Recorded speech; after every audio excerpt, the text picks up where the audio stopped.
सुझाव हैं ये कांग्रेस को, कांग्रेस के लोगों को ज़रूर सुनना चाहिए, समझना चाहिए कि आखिर कांग्रेस इतनी इम्पॉर्टेंट क्यों है इस देश के लिए और कांग्रेस को करना क्या चाहिए इसके लिए।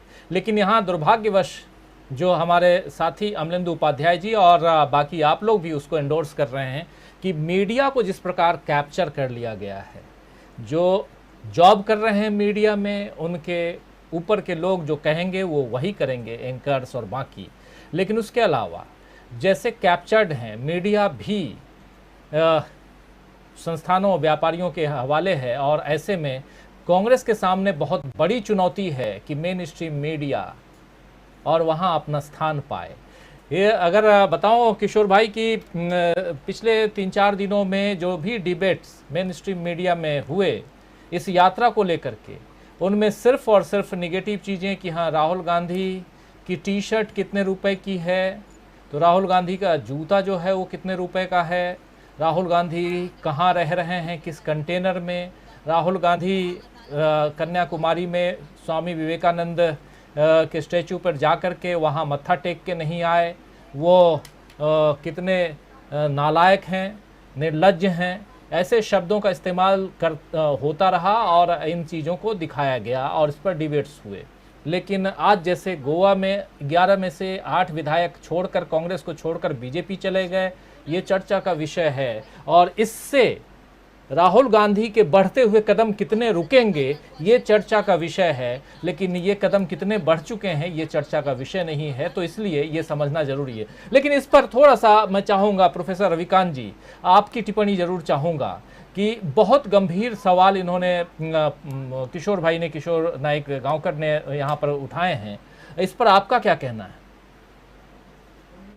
देखिए, कांग्रेस के विषय में जो अभी हमारे पूर्व वक्ताओं ने टिप्पणियां की हैं वो निश्चित रूप से गौरतलब है और कांग्रेस पार्टी को उस पर ध्यान देना चाहिए।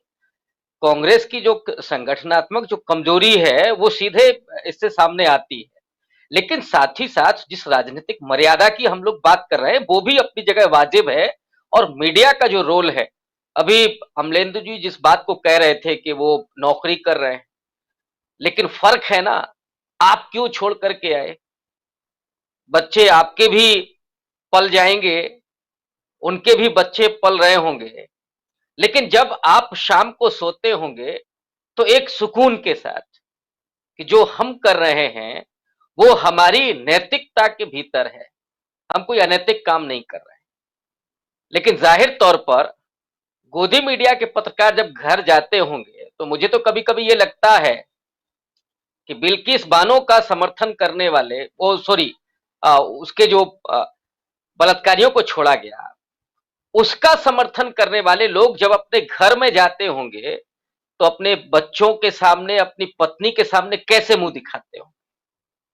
या किसान आंदोलन में जो लोग शहीद हो रहे थे और उसके बाद किसानों को आप खालिस्तानी बता रहे थे, या कोरोना जिहाद की जब बात कर रहे थे तो आप अपने बच्चों के साथ, अपने परिवार के साथ कैसे आंखें मिला पा रहे थे?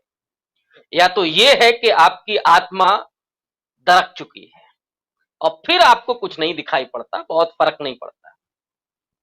तो खैर वो उसका अपना चरित्र है और निश्चित रूप से कभी मजबूरन, मसलिहतन या उनके अपने शौक में ये सारी चीजें हो रही हैं। कांग्रेस पार्टी की इस जो संगठनात्मक कमजोरी है उसके बावजूद हम लोगों का जो जोर है कि जिस तरह से नैरेटिव बनाया जा रहा है और जो विधायक टूट रहे हैं, मुझे तो वो मोदी जी का इंटरव्यू याद आ रहा है जिसमें अक्षय कुमार ने पूछा कि आप आम काट करके खाते हैं कि चूस करके? तो मुझे लग रहा है ये विधायक बेचारे वही आम की तरह हैं कि कैसे उनको माने डरा करके, प्रलोभन के जरिए या कौन से जरिए। तो ये जो चीजें हो रही हैं वो अंततः वो भारत की जो राजनीतिक परंपरा है, मर्यादा है, उसका जो इतिहास है उसके अनुकूल है कि नहीं। अब गांधी जी की आप बात कीजिए, पूरे आंदोलन में, माने स्वाधीनता आंदोलन में गांधी जी ने सिद्धांतों से समझौता किया, एक दो बार किया, लेकिन अधिकांशता वो अडिग रहते हैं। चौरी चौरा कांड याद है। उस समय तो जवाहरलाल नेहरू से लेकर के मोतीलाल नेहरू, न जाने कितने लोग नाराज हो गए थे गांधी जी से कि आजादी मिलने ही वाली थी और आपने ये क्या किया।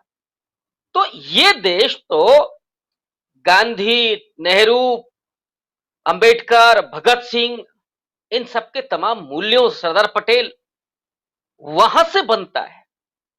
अब उसको आप चाणक्य नीति के नाम पर या दाग अच्छे हैं इसके नाम पर जो आप कर रहे हैं, वो इस राजनीतिक परंपरा के लिए और आने वाले दौर के लिए ये कतई ठीक नहीं है। कांग्रेस की कमजोरी अपनी जगह है और मैं ये भी समझता हूं कि ये इतना भी राहुल गांधी को बेफिक्र नहीं होना चाहिए, जिम्मेदारी उनको देना चाहिए और लोगों को। लेकिन शायद उनको ये लगता है कि ये कांग्रेस को भी साफ करने का दौर है। ये हर जगह चल रहा है ना, वहां दाग साफ हो रहे हैं, यहाँ कांग्रेस के जो थोड़े बहुत गड़बड़ लोग हैं वो भी जाएं, नई खेप आ रही है। तो ये नई कांग्रेस बन रही है जो लड़ सकती है उन मूल्यों के खिलाफ जो समाज को बांटने वाले हैं, जो इस देश की राजनीति को विद्रूप कर रहे हैं। उन मूल्यों से जो लड़ने वाला है वो अब कांग्रेस ही होगा। तो एक नई किस्म की कांग्रेस को ढालने की कोशिश राहुल गांधी संभवतः अपनी इस यात्रा के जरिए कर रहे हैं। इतनी मेहनत आप सोचिए कि हम कल्पना भी करते हैं तो सिहर जाते हैं, इतनी लंबी यात्रा। तो वो और गांधी की हम लोगों ने दांडी यात्रा भी पढ़ी है, बाबा साहब का वो पूरा महाड़ आंदोलन भी, कि कितनी मुश्किलें आई होंगी, लेकिन वो कदम नहीं रुके।